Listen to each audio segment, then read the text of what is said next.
Welcome to An Audience at 8. My name's Gary Spencer, and on this week's show, I have fashion photographer Ben Watts. I feel like I've known you for quite a long time. I think 2002, I think we first met. Was that it? Yeah, on that mountain in doing Nordstrom. But I'm never really sure whether we have these like soundbite conversations. You were born in Australia or England? I was born in England and I lived there to the age of 16, just 16 or just before 16.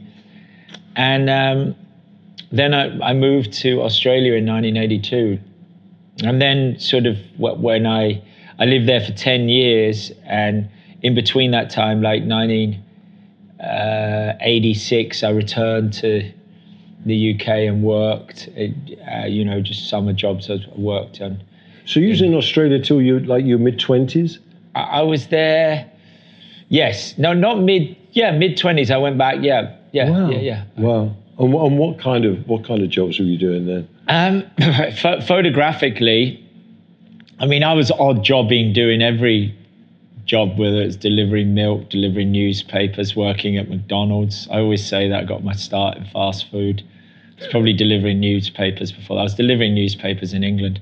I worked in a hotel, etc., as a porter.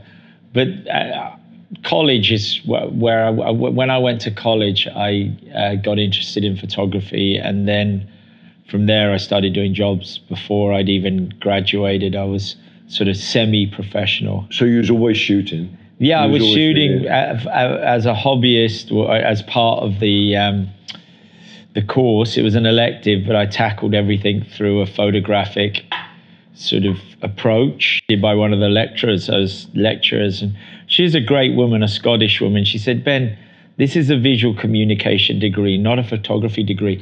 But my answer to that was, then why is photography part of it? And surely if it's visual communication, then I choose the language which I wish to visually communicate. And that's clearly photography. Looking back on it, it's always good to get poked and tempted and provoked, because it will sort of make you think and it'll make you answer, Right. So I was happy that she did that. Irritated me at the time. I remember it vividly, but looking back or weeks later, I thought, yeah, good, because she provoked me and I gave her a suitable answer in my eyes, and it certainly worked out. I did well at college. I've worked. I was working on projects professionally while I was there, using the college studio, using all the resources. Was that in Australia? Yeah, in Sydney. And I really think that was a great birthing place for me to sort of launch my career. And also the college that I went to, regardless of whether it was a photography degree or not, I couldn't have imagined better circumstances which to springboard a photographic career. Right. There's probably more opportunity, right, as well, for you to get out and shoot more there? So, I mean, you create your own opportunities. There's opportunities everywhere. It's what you make of the landscape and how you navigate through it and react to it. But certainly there was. And that's where you got your first buzz for doing outdoor and lifestyle. Yeah, my early photography definitely captured, and it still does, the Australian optimism. They're optimistic thinkers and unafraid, and that certainly. One of my lecturers said to me, he goes, Ben, you're different from people here because you don't come from here, so you see things differently. And I did, and I saw the information that was coming to me, and I went through it and I edited it and I took out the good parts, and that is a very strong key part of the Australian persona. They even have a saying, have a go, mate, have a go, mate. Yes, have a go. Yes. Have a go. Yeah, that's always been, I think, your attitude. One of your major strengths is your positivity and wanting to have a go at stuff. Right? Thanks for saying that. No, it's for sure. Connection with Wales as well, right? I grew up. I lived with my grandparents after our father died, and we moved up there and lived to my mum, because my mum was very young, so she got a second wind she met my stepfather, she rejoined the workforce, and sort of, it was just, they took us on, and it was good, you know. And I went to, it was more than Wales. It was in deep North Wales, up on the island of Anglesey, and that again was an experience. It was tough, you know. People don't realize this unless you're there, and you only have to come not only from another country in the UK or another town, and there's a different way to address you, and that might be discriminative, and that might be make people's choices. That might be like, why can't I get on the football team? I play better than half these guys on it. Why? Because I'm not Welsh. They're putting Welsh people on their team, and I'm like, you know what? I still go to the school. I need to be on that. I should be. This guy shouldn't be there, you know. But that only made me want to succeed more, you know. But these are all subliminal messages they you're getting. Mate. They are, and they're definitely, you notice it. Ways. You notice it. You don't. Yeah, you're different from them, and they see that as something, as a dislikable thing, to a degree. Not, but then later when I returned, I was welcomed so much by everybody, and I thought, hey man, well, this is very different from when I arrived. So it's not, you don't walk into anywhere and command respect. For you sure. earn it. Of course. You command it. You might command it through fear. People will hate you behind your back, and they'll make things worse for you. What would you say was your big creative influences when you were younger? What was stimulating your creativity when you were younger? You know what? My mum always, first of all, music, and a lot of that in Wales. The fact it was back then, it was about the sort of like Northern soul and sort of the Wigan Casino, and I noticed that the dress code, the baggies and the flares and the leather trench coats and bob haircut, and you know, the patches on the bags, the Adidas travel bag and stuff. And I thought, this is, why are all these people dressing like that? And then I heard the music and I was like, this is great. It's all old Motown stacks, rare American music, you know, that didn't necessarily break it in the US, but it was given a second life in the north of England. And the north of Wales is parallel to Manchester. Manchester, you know? And the whole vibe, Yeah, so they were very much part of that. Transitional, that. And it was a lifestyle, and so the fashion, the music.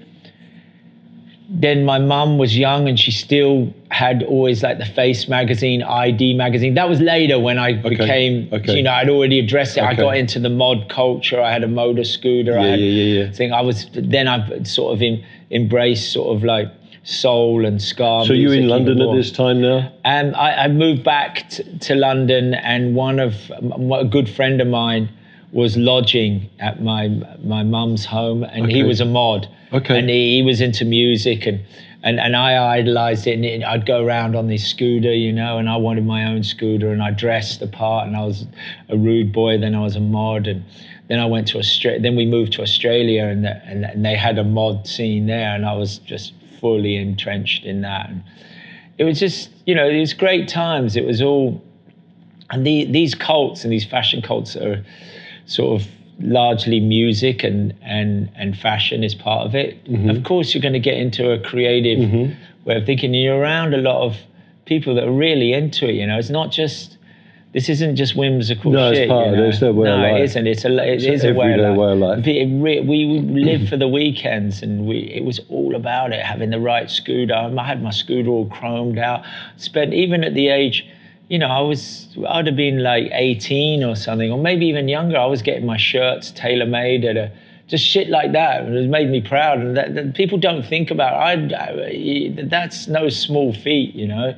I'm talking like before I'm even 21. I was like riding around as soon as I could legally be licensed, and I was riding it illegally before that.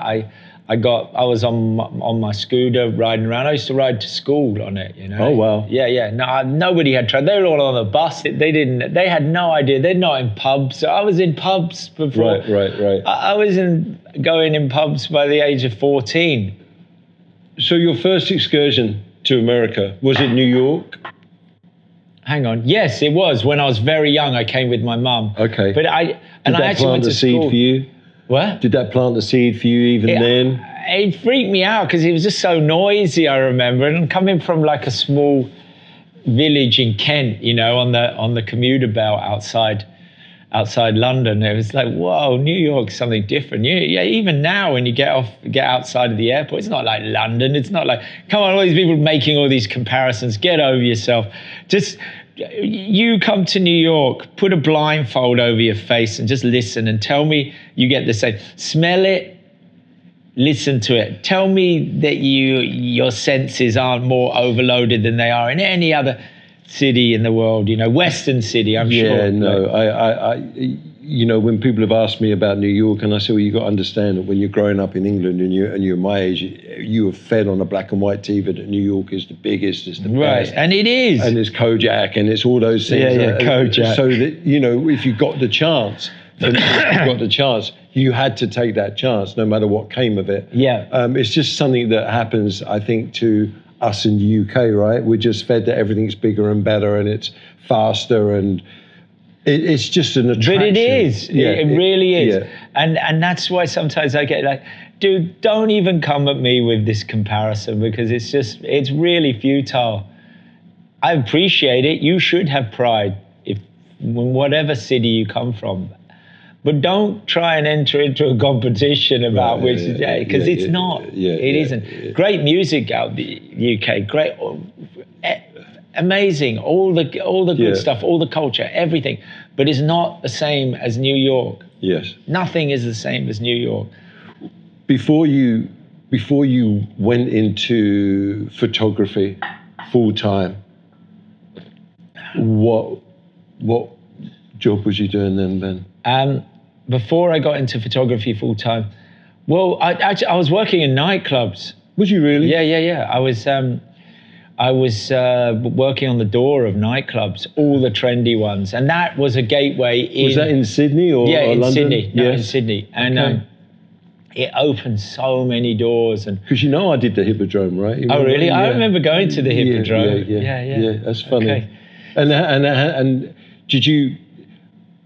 People don't realize that when you do a door of a nightclub, you find out a lot about people, right? Like you talk to everybody and you find out different personalities and who's going to be aggressive and who's not going to be. You just find out a lot. Well, you know how to you become like a sort of, I take like a politician in one way or another. But what I did is, like, I worked in all the good places like around Sydney, and I'm not like blowing my own trumpet. It's just a fact. I was getting asked to work in them, you know, and we knew the right crowd to let in, and I knew who was who and who wasn't. And I'm not doing this for the rest of my life, you know. Sure. The pay's not bad, and you did have a lot of power, and it did go to my ego and stuff.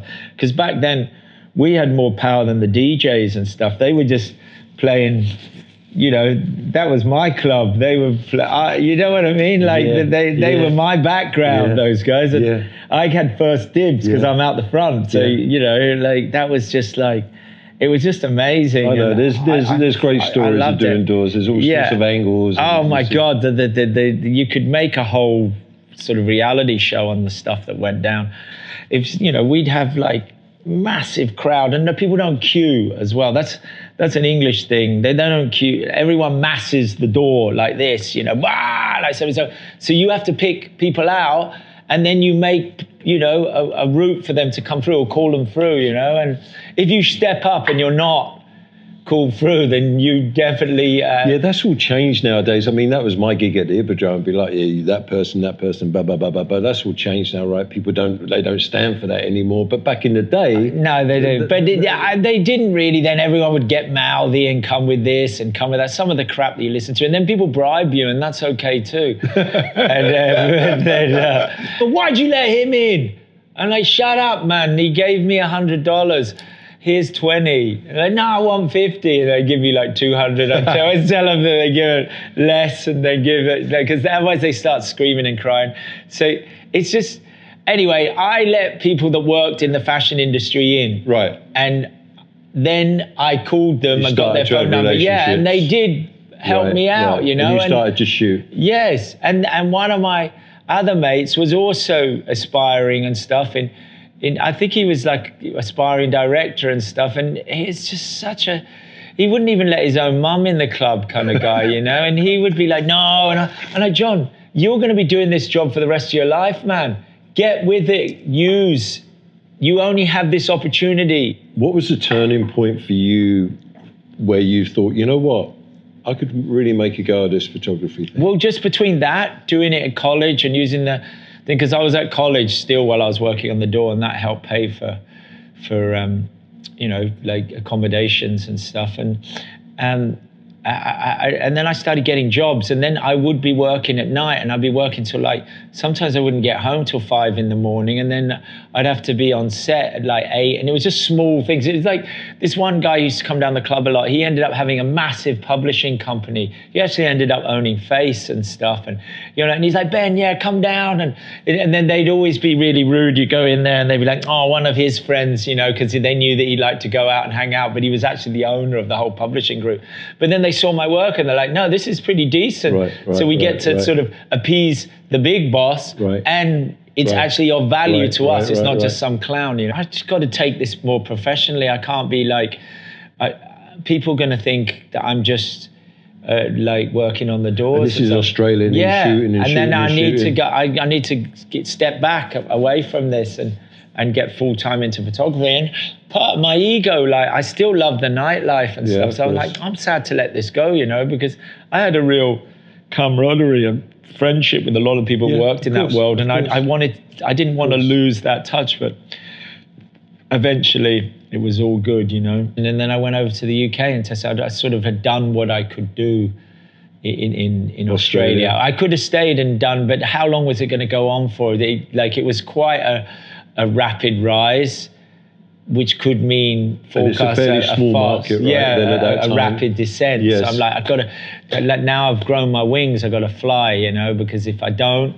I'll be here forever, which isn't a bad thing, but I wanted to go, you know, and I was still young, and I remember speaking with someone I consider a mentor that I did a college project on, this photographer, Grant Matthews. There's a lot of great photographers there, Graham Shearer, Grant Matthews, they were the kings. And I used to look at their pictures, and I spoke to Grant, and he was pretty friendly. At first he's kind of a bit standoffish, but he respected my curiosity, and he shared with me, he goes, Ben, like, just go there. You're younger, and you're willing. My tolerance of things as a younger person, when you're younger, you have a lot of tolerance. Like, if I had to sleep on a couch, that wasn't going to bother me. If I had to be, you know, I was broke, that didn't bother me. My lifestyle in Australia was good, but if I had to set back my lifestyle in order to fulfill my dreams, I was there. I was ready for it, you know. And if I had to go from shooting like a cover of Australian Vogue to shooting a postage stamp picture in Mademoiselle, that was all good with me. It was just, as long as I was evolving, constantly moving constantly moving and participating in my profession of choice. That was fine. And you have to do that. Sometimes you've got to go through these, like, what I call pain barriers, and that my description of this might seem futile, but you'll be surprised once people get comfortable how difficult it is to then come out of the comfort zone and go back into the pits. And that's something, I mean, I've never really had a problem with it. If I've got I always say, sometimes I roll big and sometimes I roll small, but it don't matter as long as I'm rolling. Yeah, but I think that attitude you have, I think that's made you just very likable within the business, you know, because you do stay humble, and you've done some really great work. When you started off, who were your major photographic influences? Well, first of all, one of the reasons I came to New York was a Vibe magazine. I wanted to work with Vibe. So you're shooting a lot of urban stuff. Yeah, I did, but the Vibe was like what we say, like the urban Vogue. It was just an incredible publication. It was breakout publication, using great talent, and the people that worked there were just really, you know, they were very talented people. It was just an amazing publication to be working for back in the 90s, and just to be around and then see where these people went on to. And George Pitts, who was the photo editor there at the time, I pestered the hell out of that guy, you know, like he's not with us anymore, bless his soul, but he gave me a break, you know. I was, you know, borderline annoying. I kept calling him. Back then it was voicemail. I kept leaving messages. I kind of timed it so it wasn't like 3 a day, kind of like, well, you remember Rupert Pupkin in The King of Comedy, how he just kept calling and then he showed up and camped out in yeah, it was kind of a bit like he camped out in the lobby waiting to see. I didn't do that, but that's what not to do. But I certainly was on that kind of enthusiasm level where I kept calling. And he said to me when I finally got through, because back then that everyone's phone number was on the masthead of the magazine, so it wasn't hard, you know, for me to get it if you took interest.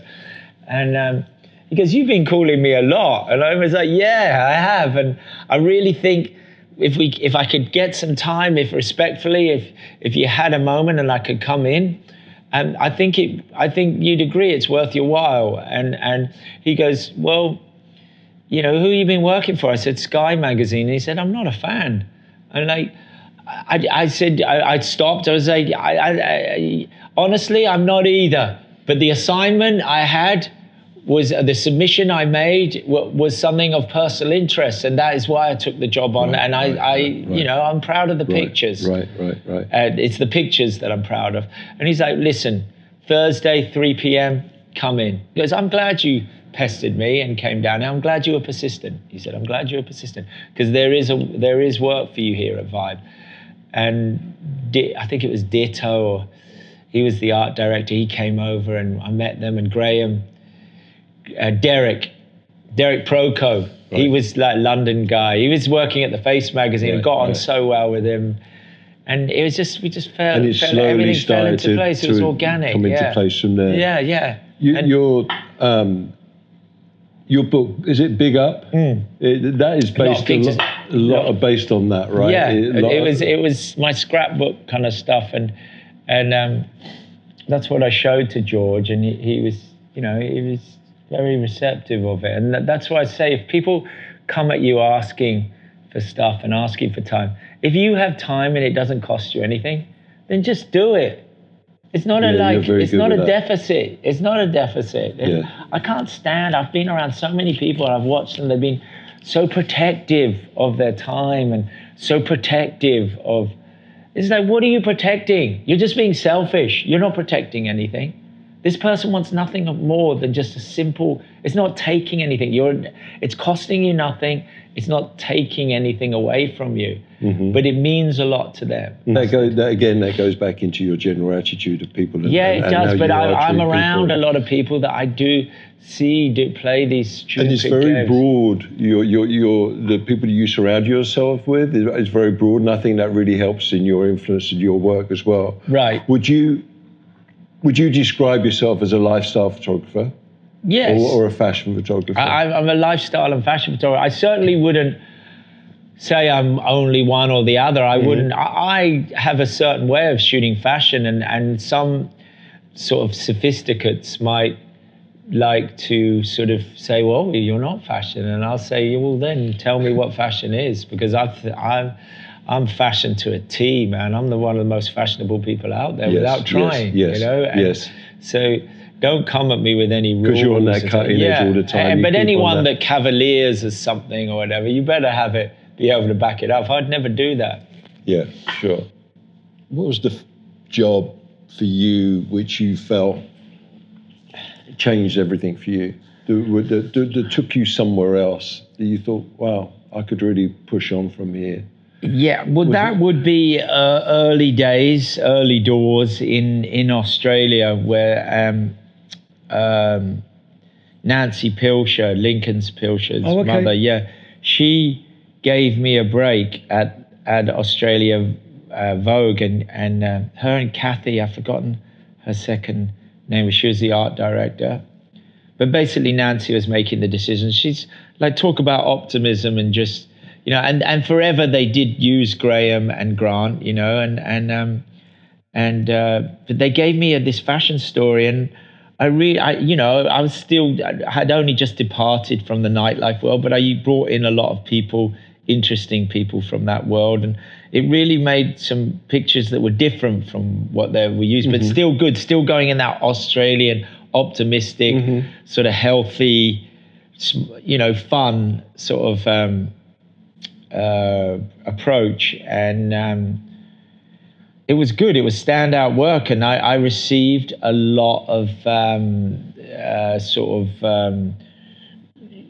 positive comments and a lot of credibility, like creative credibility from doing that and doing a good job of it. And in fact, I got another assignment from them. They started using me regularly. If I'd done a bad job, it would never have run, and then I would never have been called again, But I got called in again, and Nancy, I went into the office. She goes, Ben, come into the office. I went into the office. She goes, we got a letter. We never get letters. We got mail saying because back then there was no email and stuff. Yeah, she goes, saying what a refreshing story and great. She goes, did you write that? And I thought, you know what?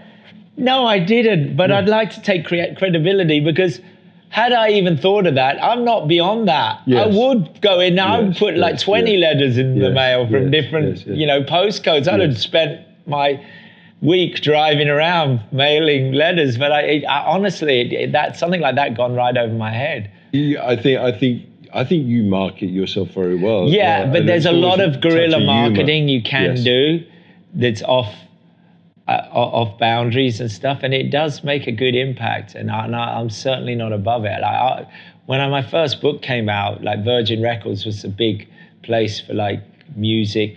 Was the first one called Big Up? Yeah, right. and I went in every one of them, and a lot of the time it was, but I made sure my book was right at the entrance. And if I had to physically move it, then I was doing that. I was walking around with big things, and no one asked me anything. So I'd come to some store people, attendants, would be like looking at me. But if you walk with confidence and authority, no one's going to question it. They might have thought that I was a regional manager or something. That wasn't stopping. I just went in there, put my book right at the front, and I have no evidence that it helped it at all, but I can tell you what, it certainly didn't harm it.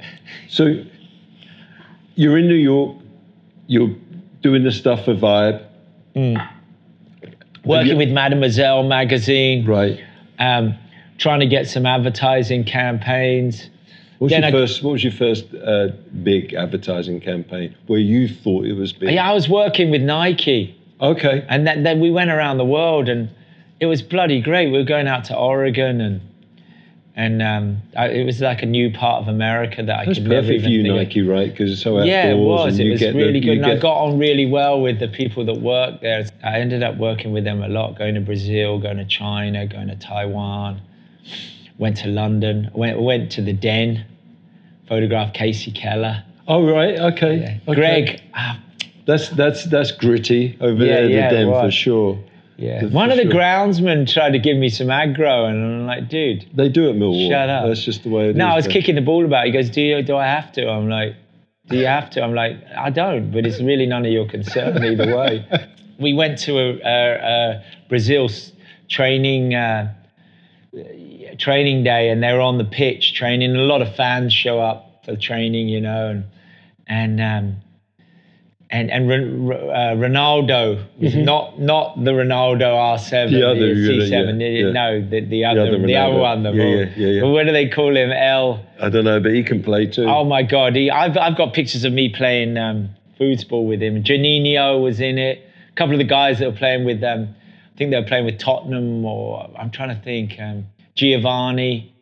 There was a couple of guys were playing in the Premier League. Anyway, so. I can't speak Portuguese. I was in the same hotel as them. They see me in the common area, in the rec room and stuff, playing table tennis. I'd played a couple of games with them. So I was sort of in favor. They're like, oh yeah, the gringos, this, me and my assistant and stuff. I'm like, I went up and kept, started hassling them, taking pictures after the scrimmage at the end. And so they stayed on the pitch because they're joking around. We're like throwing water around, having a laugh. But it was too much for the fans, man. They can't. Because usually you come out, you train, you're not static, you're moving, and then you're off the pitch, 45 minutes, an hour and a half, you're off the pitch, and the fans, they don't get time to think or whatever, they just watch. I keep taking pictures and stuff because I'm loving it, and then the chaos, I'm loving it. You've got some good stuff doing I that, did. Right? I got to find those next. But then the next thing I know, my tripod's gone. And one of them's sort of like running like he'd been awarded the World Cup, like this or anything. But my assistant ran full face and tackled him down and grabbed him back. We're like, I got him back, you bastard. It's great times. And then Greg ended up putting me in, what year is in this, his Ben? book. What year is this? 98, maybe 97. 98. When did you decide to, like, this is it, New York, this is where I'm going to base myself? 95 when 95? I came here. Yeah, I came here to be here. No, Right. I didn't come to New York to go live in Boston. These were crazy times, and Greg was, he was running the soccer. He ended up being the global marketing CEO, and he included me in his book, Right. And the emotion of design, it's a top seller. Anyways, he goes around the country doing forums, and the guy's like had stacks of experience. He's just incredible at what he does, but they were good times, he was coming up then too, and I got on with the women's soccer team, and I was shooting the US men's soccer team. We were talking about the women's one was the one that Mia Hamm was on. Yeah, Trish, that was a good side. And Brandon and stuff. They won the World Cup. Yeah, they did. It was a good side. And I had I'd like to think I had a pretty sort of inside relationship with them, When you get a job come in, does the creative process start mulling around in your mind, or do you wait and speak to the creative director? Now it's very much a collaboration, and sometimes they're asking for mood boards and a treatment. Back then it was more you would think was a naive approach, but it wasn't, because they know how to match personalities. And it's sort of like when you curate a party or a dinner party, that's how you'd create a photo team. Now sometimes they sort of want these kind of like they'll give you a project before, and that's fine. It's definitely the politics are more prevalent, and you have to be able to collaborate because there's a lot of creative thinkers on set, but it's always, there's one, when you get on an aircraft, there's one pilot that's flying it with the responsibility of that you arriving on time and getting to your destination. And creatively, that's a metaphor for, you're responsible for that. And they put a lot of responsibility in your hands. And I guess with the rise of digital, it's become, because back in the day when the photographer said he's got it, then he's got it, and everybody trusted on set that he's got it. They'd still tell you, take a few more rolls. The people at Next Pat would always say that, and I was more than happy to say that. But to do now that, everything gets scrutinized. Yeah, they see it. No, everything, they see it there, and that's good, because it means that you're going home that night knowing there's no element of surprise, because everyone has agreed that it's there. And sometimes it does sort of homogenize the creative process a little bit. There's a yin and yang in everything, isn't there? But largely it's an insurance policy when you're going away there. But now the travel isn't as much, because it's just the business is changing more rapidly than it ever has done at present, and it's not going to slow down. That's just the way it is. Are there still jobs out there that secretly you think, what, I'd really like to shoot that. Yeah, there's every job there is, and that's in my wheelhouse, I would like to be considered for. Yes, of course. There's nothing. No job is too big, or no job is too small. I just like to be creatively active and contributing and relevant in my business. I was thinking the other day, there's different friends of mine that have been in and around Keith Richards, and apparently he's always got a guitar in each one of his rooms, and he's never without his guitar. And I was thinking about you, in that socially, wherever you are, you've always got your camera with you, and you're always shooting. It's not just a job to you. That is part of you. No, it's more because you're always practicing. You're trade. And honestly, it's also a way of removing yourself from social engagement and picking the engagement of choice, which is the camera. It can be used, it can be a disguise. So you use it as a barrier sometimes. Yeah, or a disguise but it's always with a positive outcome. That's really interesting. It's always with a positive outcome. It's not a prop, and it's not because I don't want to engage. It's because I want, going back to working in nightclubs, all my work was done outside and at the entrance. Right. If I went inside, I didn't know what to do with myself. I hated being inside. Everything was outside. It was about people getting in and the conversations I'd have there and amongst other people in my business. Just like with photography, my conversation in a social environment a lot of the time is about me taking pictures and stuff. Right. It's not. If we had to sit down and have a heart-to-heart and stuff, I'd feel very uncomfortable and stuff. Yes, probably. Yes. I get that. So you have 3 books, right? 3 books out. Was it Big Up? What are the other ones called? Lick Shot. And 2 editions of Big Up came out, which was good. The hard copy's good. It's a collector's, but the Big Up. Shot, and then I did another one, Montauk Dreaming, that's more about Montauk. That as it ages, it becomes more relevant because it's about sort of early pictures, and a lot of these establishments have changed and stuff, and people who have been around Montauk will remember them, and. Well, I think you're solely responsible for the rise in Montauk, personally. I mean, you're like the mayor of Montauk, then. No, there's a lot of people. I would never, to use that word cavalier again, as being. I think Andy Warhol was out there, right? Yeah, he was out there. With what sort of frequency, I don't know. The Stones went occasionally, perhaps just once. I don't know. I'm not there holding roll call, and I have never been. Yeah, that's right. But there's a lot of people that have been out there, that are born out there, that live out there. So for someone like myself to announce myself as mayor would be preposterous, and it would infuriate and irritate people. So I would never do that. But what I can say is I've definitely become part of its fabric, and I'm definitely sort of aware of a lot of things, not everything. Yes. And I've definitely changed my outlook on things that perhaps I liked and didn't like, and for a while I did aggravate a lot of people within that community, and I didn't get it, but now I do, and I understand, and I don't regret it. I think you're being very humble. Yeah, well, I'd like to think so. I'd like to think that the majority would agree with that. If you could go back, would there be anything you would have changed, or would you have done exactly the same to end up where you are today? I don't know. You know what? There are some things that, as far as sort of taking my foot off the gas to enjoy myself. But if you don't, then you never will. So it's a weird thing to play, because sometimes people who aren't necessarily popular and don't have much social life, and they don't have that to distract them, supersede because they're not invited to the party.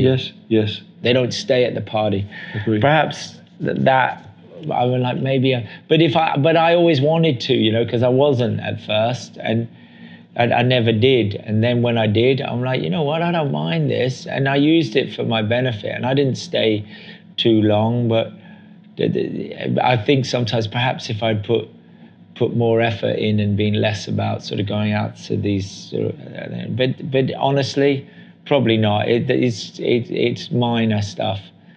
I mean, there's many things that I feel like I've fallen short of, but that's just what it is, no regrets, and sure, things could be better, but they could also be worse. If you could give any young aspiring photographer any advice, what would that be? Or is there any particular one piece of advice? My advice would be stay focused and keep doing keep moving, stay active. Don't get distracted. Don't think that for a moment there's any shortcuts. Believe in what you're doing. Pick what it is that you enjoy doing most and you believe in most, you yourself, and continually move in that direction. Don't be distracted. Don't think that you can receive sort of advice from social media or advice from even books. It's important to read. The best advice you can give is you give it yourself by continually acting and moving and participating in that profession, and you will slowly move towards your goals. As long as you're moving closer and closer towards it, you're still gaining traction, and you're still in there with the possibility of reaching that goal. Because I've just seen too many people, because it hasn't happened quick enough, or because they think it's happened too quick, but it hasn't. They didn't. They got a false start, and then they arrived thinking they'd finished, but they hadn't. Right. It was an illusion, and they fell short and dropped out. That happens, man. It happens. But if you keep going forward and keep trying, it's honestly, it's the way. It's not about making vision boards. It's about doing it. Great. Just do it. That's a great way to end, Ben. Thank you, mate. I really appreciate you being on. Thank you. Cheers, man. Cheers.